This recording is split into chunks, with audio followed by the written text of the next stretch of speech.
Salam la famille, j'espère que vous allez bien, que vous portez très bien et que vous respectez les consignes de sécurité sanitaire.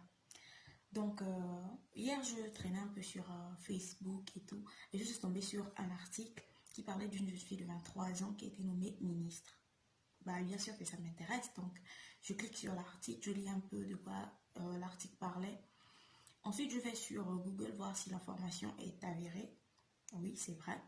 Je vais sur YouTube avoir un peu plus d'informations et je me rends compte que tout ce qu'il y a sur YouTube, les interviews et tout ça, c'est en anglais. Et je ne suis pas hyper bonne en anglais. Du coup, je reviens sur Google lire les articles que j'ai trouvés. Et donc, qui est cette jeune fille? Elle s'appelle Emma Theophilus, elle a 23 ans. Elle a été nommée le 23 mars 2020 vice-ministre en charge des technologies, de l'information et de la communication. C'est vice-ministre, c'est pas ministre plein, c'est vice-ministre, donc la personne qui accompagne, si on parle de ministre délégué, je crois que c'est la même chose, ministre délégué. Et là, en fait, elle a également décroché un siège à l'Assemblée nationale en qualité de députée.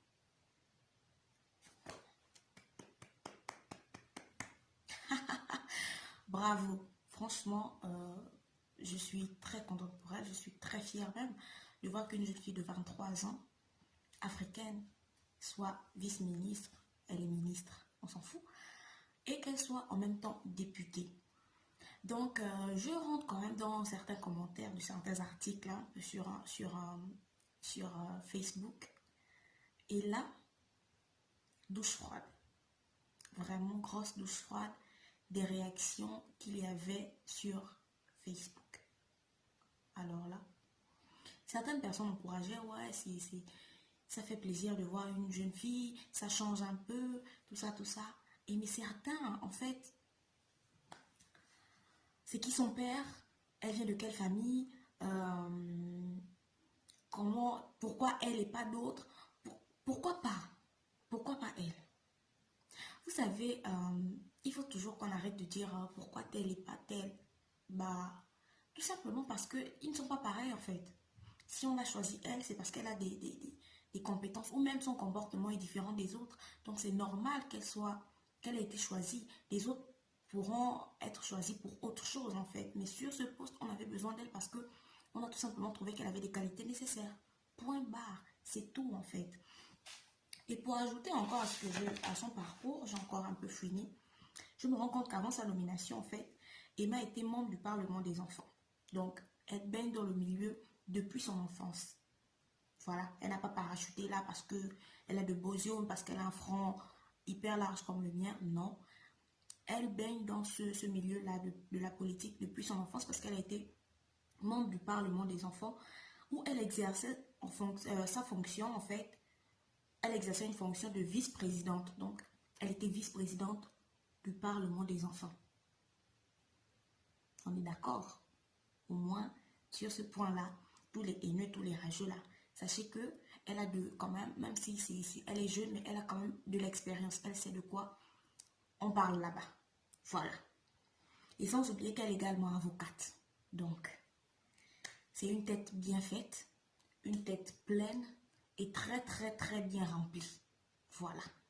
Donc, arrêtez de dire que voilà, c'est une enfant, mais c'est une enfant qui a des compétences en fait. C'est une enfant qui a des qualités nécessaires pour occuper le poste qu'elle occupe aujourd'hui.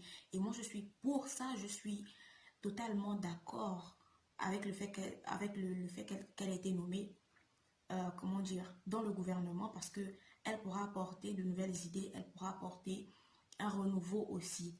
Donc, pour son parcours universitaire, ce que j'ai pu trouver, c'est qu'elle est titulaire d'un bachelor en droit avec mention, s'il vous plaît, de l'université de Namibie. Donc, elle a appris en Namibie, elle a décroché son bachelor avec mention.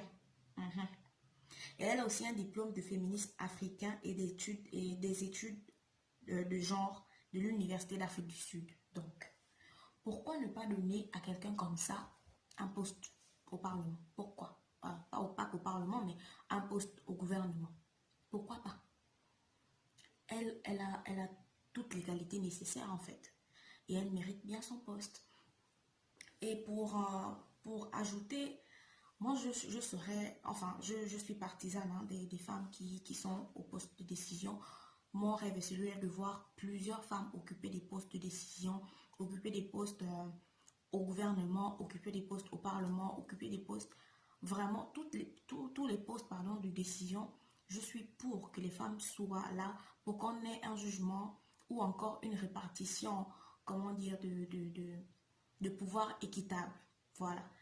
Et sachez aussi que si elle ne se lève pas, ou une jeune fille, une autre jeune fille ne se lève pas pour militer à ce genre de poste, bah on aura toujours comment dire, on aura toujours ce sentiment-là de ne pas être représenté, on aura toujours ce sentiment-là d'être toujours marginalisé en fait. Alors que si des filles comme ça, des femmes, je ne vais pas dire des filles, si les femmes comme ça se lèvent et se battent, ce sera forcément à notre avantage en fait. Elles ne vont pas se lever pour se battre pour leur ventre ou quoi que ce soit. Non, on dit éduquer une femme, vous éduquez toute une nation. Donc, si elles se lèvent pour occuper ce genre de poste, sachez que c'est nous qui sommes derrière en fait, qui seront valorisés en fait. Donc, franchement, les gens, revoyez un peu vos discours. Revoyez beaucoup vos discours. Et le plus souvent, ce qui me choque, c'est que ce sont des femmes qui ont tenu ce genre de propos. Genre, c'est l'enfant de qui pourquoi ce sont toujours les mêmes, les enfants de... Mais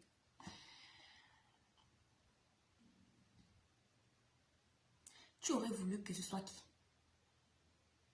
Tu aurais voulu... Toi, tu es à la maison. Tu es assise à la maison. L'école, je ne sais pas à quel niveau on se trouve. Et tu te plains. Tu te plains pourquoi? Tu as milité dans quel parti? Tu as eu quelle idéologie que tu as défendue? Et puis on a vu.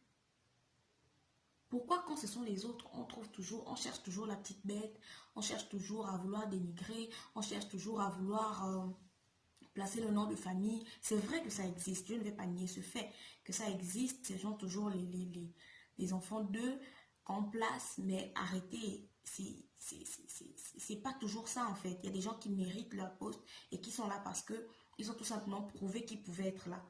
Voilà. Donc, quand ce genre de personnes y arrivent, bah, le mieux serait de soutenir au lieu de vouloir rabaisser. Et j'ai vu, enfin, c'est vrai que je dis que je ne suis pas hyper forte en anglais, mais je vois quand même des commentaires des anglophones. C'était des commentaires assez positifs. C'était des commentaires d'encouragement, c'était des commentaires de ouais, vas-y, continue. Mais quand tu viens chez nous, là, l'Afrique francophone, là, quand tu viens chez nous, oh Jesus, tu as même du mal à t'exprimer parce que les gens ne viendront pas pour t'encourager, non, ils vont venir pour te... Ils vont rire, ils vont dire ouais, toujours à vouloir faire ceci, ouais, les commentaires vraiment qui rabaissent, les commentaires qui dénigrent, les commentaires qui...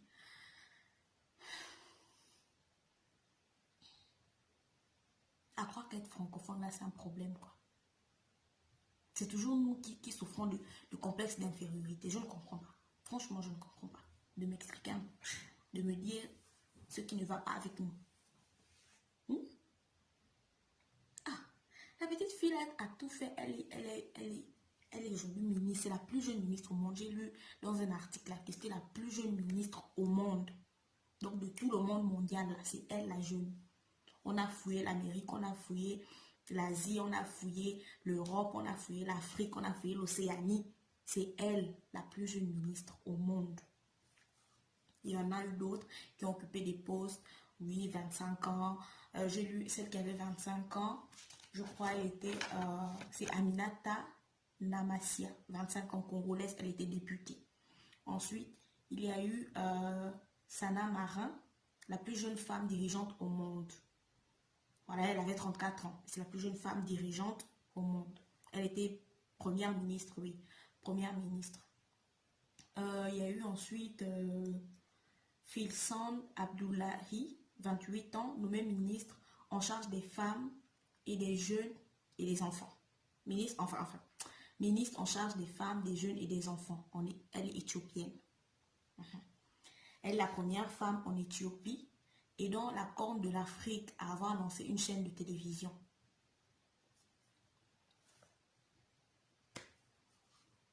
Ça aussi, vous allez dire que c'est parce que elle est... Non. La seule qui s'est démarquée, elle est congolaise. C'est Aminata Namasia, francophone. Elle était députée. Et même là, j'essaie de lire un peu son histoire, comment elle fait pour être députée. Il y a eu, je crois, 121 postes disponibles. Non, il y avait 121 candidats pour un seul poste disponible. Ce poste de député là, un seul poste. Donc, il y a eu 50 femmes candidates, oui, et le reste c'était des hommes. Et dans ça, c'est elle seule qui a été sélectionnée, qui a gagné les élections. C'est pour vous dire qu'elle a mérité. C'est pour vous dire qu'elle a combattu. Non seulement elle a éliminé toutes les autres femmes, mais les hommes qui étaient là aussi, elle les a écrasés. Donc, si on donne à quelqu'un comme ça un poste, c'est parce qu'elle a tout simplement mérité. Et le message que je vais passer aujourd'hui, c'est de dire tout simplement aux femmes que voilà, on peut le faire. Battons-nous pour avoir des postes à décision, les postes de décision en fait. Battons-nous, battons-nous. Et voilà, intéressons-nous à la politique. C'est très important. La politique, c'est ce qui fait une nation en fait. Si la politique d'une nation est mal faite, bah, la nation ira mal. Donc, essayons de nous lever et de militer pour ça, franchement. C'est très intéressant. Ne voyez pas seulement la politique comme on nous a toujours montré dans nos pays africains. Ce n'est pas ça la politique. La politique, ce sont des idées. Et ayons des idées, des idées pardon, révolutionnaires pour faire avancer l'Afrique. L'Afrique, c'est vous, l'Afrique, c'est nous, l'Afrique, ce sont les femmes, l'Afrique, ce sont les hommes. Mais s'il n'y a pas de femmes, comment est-ce qu'on va pouvoir lutter pour toutes ces femmes-là qui ont besoin de nous? Donc, s'il vous plaît, battons-nous pour ça. Voilà, j'espère que la vidéo vous aura plu et que si vous avez d'autres idées, si vous avez des commentaires à faire, bah, n'hésitez pas d'écrire et de marquer un pouce si vous avez aimé et de partager surtout la vidéo. Partagez, partagez, partagez. Désolée, la lumière est dehors, donc bisous, bye.